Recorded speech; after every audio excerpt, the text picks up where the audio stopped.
Hey guys, so this week we had to play Passage, The End of Us, The Plan, Time Frame, and I just watched gameplays of all of these.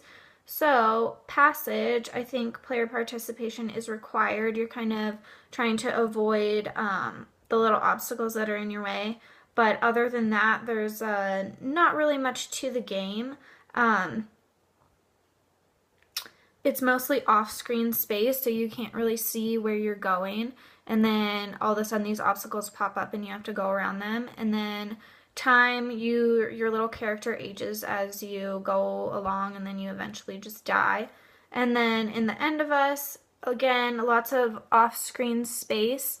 Time is really unclear, the goal of the game is really unclear, and player participation isn't needed. The game just kind of plays itself, and it's kind of more of a video, I would say, than a game. And then for the plan, still a lot of off-screen space. You're kind of this little fly again. It's kind of like Passage, where you're trying to avoid obstacles and you keep kind of flying upward and upward. And I really like the sound effects and like the graphics on this one. It's cool. So player participation is needed, but again, time and the goal are unclear.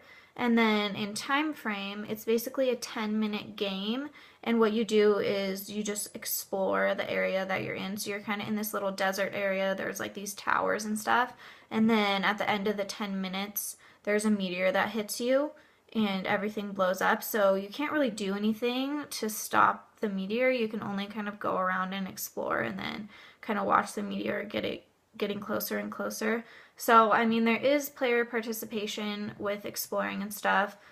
Off-screen space, lots of off-screen space, and then time is just 10 minutes, so yeah. And then as far as remixing a game, I chose to remix Sil Patton's, and I hope I'm saying her name right, and her social studies quiz game is really cool, and the game and the questions are actually really tough. But I do have some suggestions. So her game is a YouTube game that goes like from video to video, and in between the questions she has an extra video that says congrats, like, and then it goes next question. And I think that maybe to just get the game going a little faster and keep players' interest up, she could skip over that middle video and go straight into the next question, and maybe put like congrats, like next question, and then the next question pops up right away without having to go from video to video to video. And then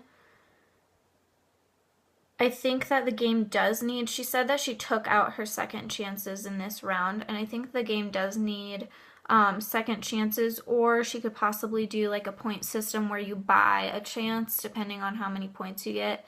And because right now it's going straight back to the beginning when you get an answer wrong, and like I said, the questions are tough, so I think you do need that second chance so you don't have to keep answering the same questions over and over.